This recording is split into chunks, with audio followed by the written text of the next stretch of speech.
We have now seen that Aristotelian Thomism is able to solve for some of the problems that mechanism is incapable of dealing with.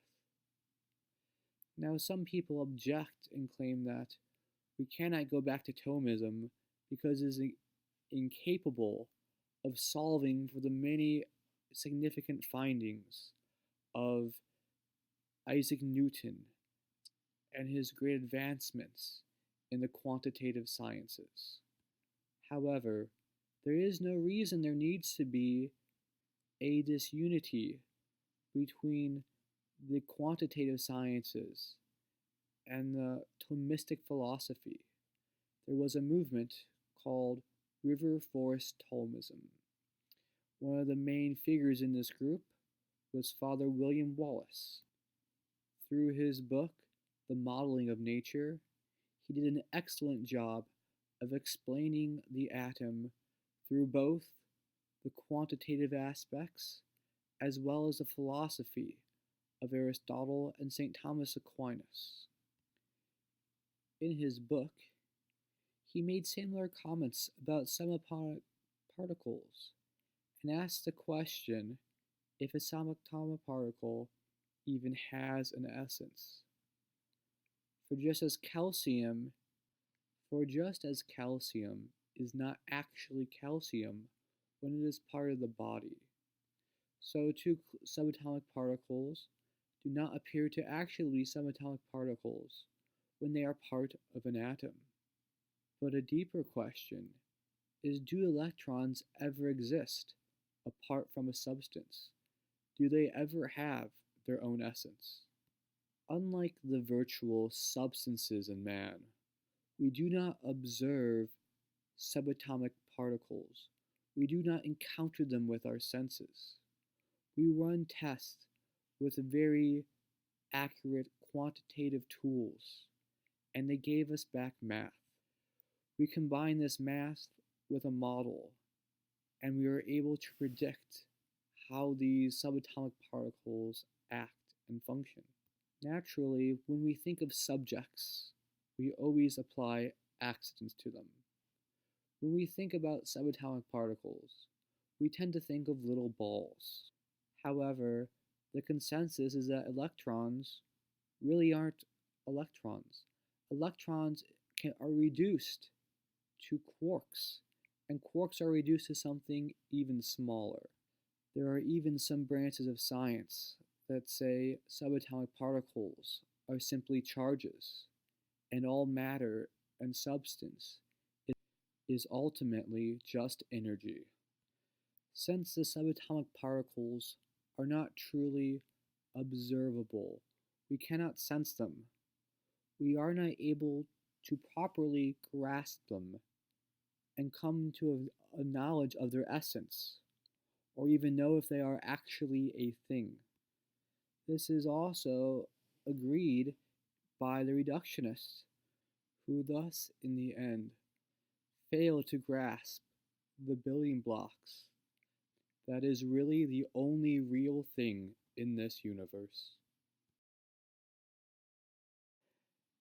In this image below is a diagram of a powers model of an inorganic nature. This model seeks to explain the four forces of physics with a holomorphic understanding of an atom. In the beginning, in the middle, you have PM. This represents the prime matter. On the outside, it says NF. This is natural form. For the PM and the NF are together, they permeate the entire thing and form one substance. This accounts for the traditional holomorphic view of the atom. Coinciding with that, you have four forces. One of chemical reactions, you have the weak forces, you have the strong force, you have the gravitational forces, and the electromagnetic force. This is one example of how the river forest movement was able to combine the quantitative knowledge of modern physics with the qualitative and essential elements of traditional Thomism. This view is one that is holistic, containing a substance with essence, quantity, and quality. Whether you are a reductionist or a Thomist, all acknowledge that our first attempt to come into contact with the external world is through the senses.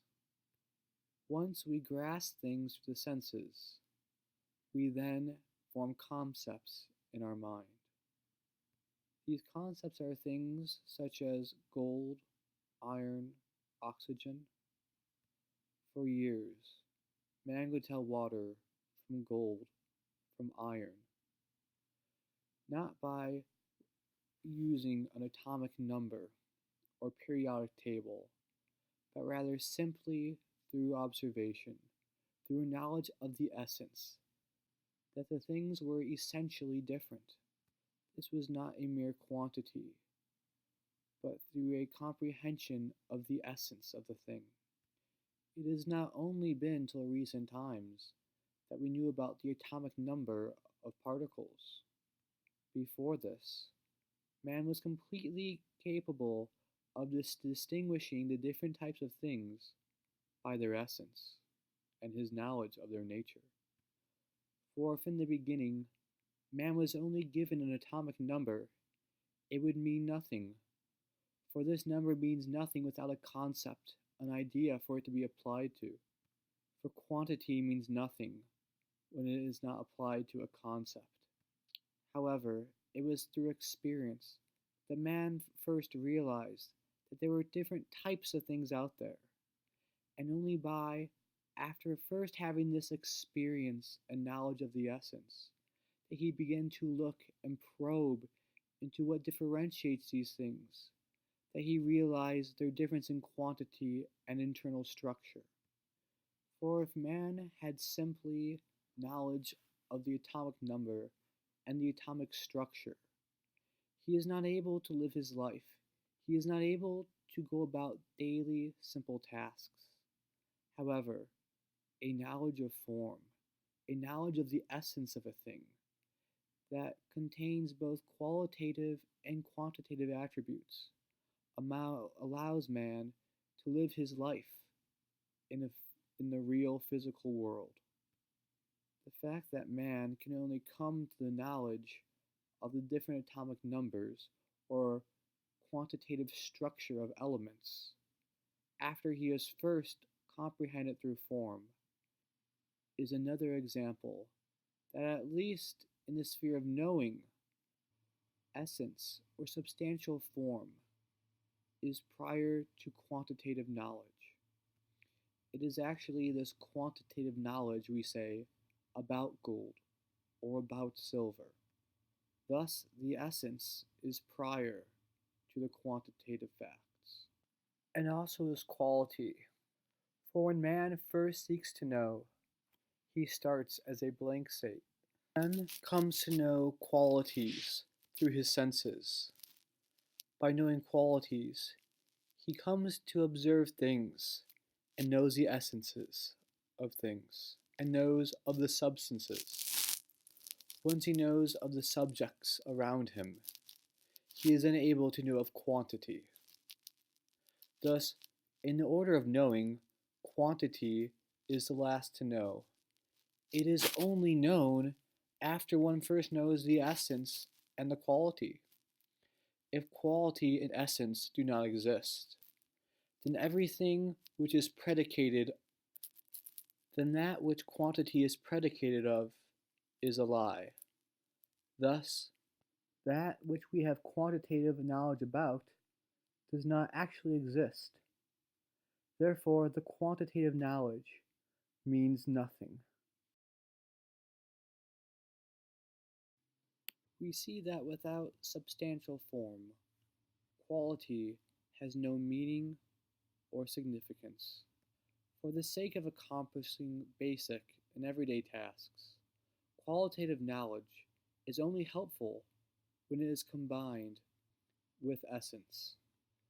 The average person does not need to know the quantitative aspects of knowledge of substances, but they need an understanding of substances on the sensible level, that is, a knowledge of essence and quality.